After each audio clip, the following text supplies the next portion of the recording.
Di dalam bab ini, teman-teman sekalian, golongan pertama kita langsung spesifikasikan bagi muslim dalam menyambut Ramadan adalah orang-orang yang diberkahi oleh Allah Subhanahu wa taala dari sebelum masuk Ramadan ia mempersiapkan diri. Ini golongan pertama, yaitu golongan yang mempersiapkan diri dalam menyambut bulan Ramadan. Ya, dia melihat banyak sekali keutamaan-keutamaan di bulan Ramadan ini. Dia melihat dan mengevaluasi diri tentang hakikat dirinya, tentang keadaan pribadinya, perjalanan hidupnya, dan dia menyadari tugas hidupnya di dunia ini akan kemana dia berpindah, seperti apa kehidupannya hakiki, bagaimana tempat tinggal yang lestari, sehingga dia memahami betul tentang pentingnya Ramadan, bagaimana esensi kehidupan kita. Ya, untuk menyadarkan tentang perjalanan kehidupan kita ini bukan hanya sebatas di dunia. Kita bertanya balik pada diri kita, siapa kita ini? Kenapa ada di dunia? Kemudian setelah kehidupan dunia ini, kemana kita akan berkehidupan? Ya kan? Dan dipisahkan gerbangnya oleh kematian. Ya kan? Nah, kenapa ada kematian? Bagaimana menghadapi kematian? Siapa yang menetapkan kematian? Setelah itu ada apa? Nah, pertanyaan ini kan mesti dijawab. Nah, dalam konteks mencari jawaban ini kan dibutuhkan referensi. Nah, teman-teman silahkan cari dan berpikir, ya, di mana ditemukan keterangan, ya, di mana ditemukan referensi yang menjelaskan tentang perjalanan kehidupan kita. Saya hakul yakin kalau teman-teman mau riset silahkan. Ya, baik yang muslim apalagi gitu kan, karena kita disifati dengan sifat iman, orang yang harus yakin, yang mukmin. Yang non muslim silahkan, yang non Islam silahkan. Teman-teman berpikir juga gitu kan. Nah, saya mengajak kita untuk memfungsikan ya akal pikiran kita untuk mencari hakikat kehidupan ini. Silahkan Anda cari di referensi manapun yang menjelaskan tentang hakikat kehidupan kita, kenapa kita ada di dunia, apa fungsi hidup kita, kemana setelah kehidupan di dunia, mengapa ada kematian, ya kan? Setelah kematian itu kemana? Saya punya keyakinan yang sangat kuat hanya dalam Al-Quran, kan? Itu semua dijelaskan, dan itu bisa diriset, dan kita di-challenge untuk meriset itu, silahkan. Ya, dalam kekuatan rasionalitas kita, kekuatan logika kita, silahkan dibaca ayat Al-Qurannya, dilihat penjelasan dari Nabi SAW yang menjelaskan Al-Quran dalam hadis-hadis beliau, kemudian lihat perubahan orang-orang yang pernah belajar dengan sosok Nabi Muhammad SAW, baik di era beliau, kemudian beliau meninggal diteruskan ajarannya pada era berikutnya. Perhatikanlah perubahan orang-orang itu, dan bagaimana kemudian itu bisa menginspirasi kehidupan dan membangun kesadaran tentang tatapan yang utuh terhadap kehidupan dunia ini. Nah, ada golongan pertama di antara umat Islam yang memahami itu, bahwa saya sementara di dunia ini akan menghadapi kematian, kemudian juga akan transit di alam kubur, ya, dan ayat-ayatnya sangat jelas sekali. Secara singkat, orang-orang yang punya kesadaran paripurna tentang hakikat kehidupannya ini, yang merasa bahwa mesti ada perubahan pada dirinya untuk menyiapkan perjalanan kehidupan ini. Mesti mencari bekal yang sesuai. Bekal dunia itu apa? Bekal pasca dunia itu apa?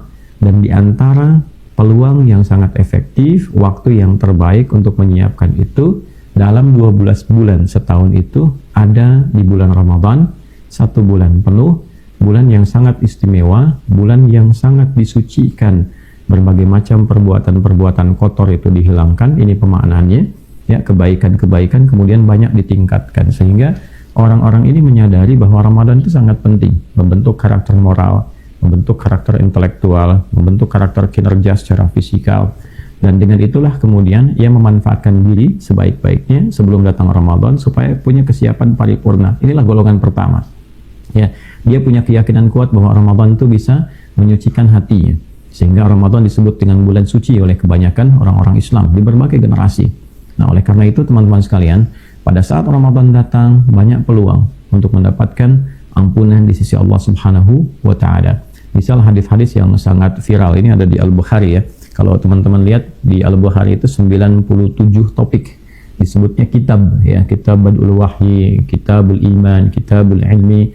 Nah, nanti di yang ke-30, urutan 30 ada namanya Kitabul Saum, ya, topik tentang puasa. Nah, di topik ini nanti ada subtopik lagi. Subtopiknya jumlahnya 69. Jadi Kitabul Saum, topik yang ke-30, ada bab subtopik, ada 69 subtopik, dan kurang lebih ada 121 hadis di dalam subtopik ini.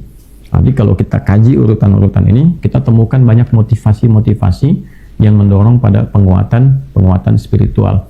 Misalnya, man shama ramadhana imanan wa ihtisaba ghufira lahu ma taqaddama min dhanbi. Siapapun yang menunaikan puasa Ramadan itu dengan serius, dengan sungguh-sungguh, dengan kekuatan imannya kepada Allah. Nah, ini kan bab spiritual, ya kan?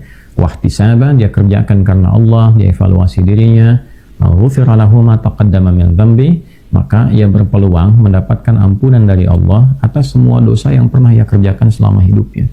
Ya, Masya Allah gitu ya, anugerahnya itu luar biasa. Dan kalau sudah pengguguran dosa, artinya kan perubahan karakter. Ya, bahasa simpelnya gini, kalau pengen baik, puasa Ramadan yang serius, pasti jadi orang baik.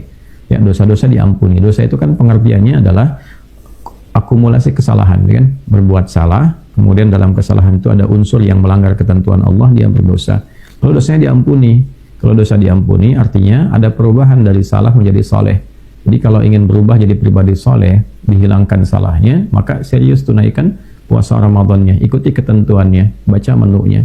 Nah, orang-orang yang pertama ini begitu menyadari bahwa dalam hidup ini kan nanti ketika pulang, dia harus minim dosa, ya, surplus pahala, ya, panen kesolehan, dan harus defisit dalam dosa dan maksiatnya. Harus dia tekan maksiatnya, diangkat taatnya, supaya optimal kebaikan ini sebelum kembali kepada Allah.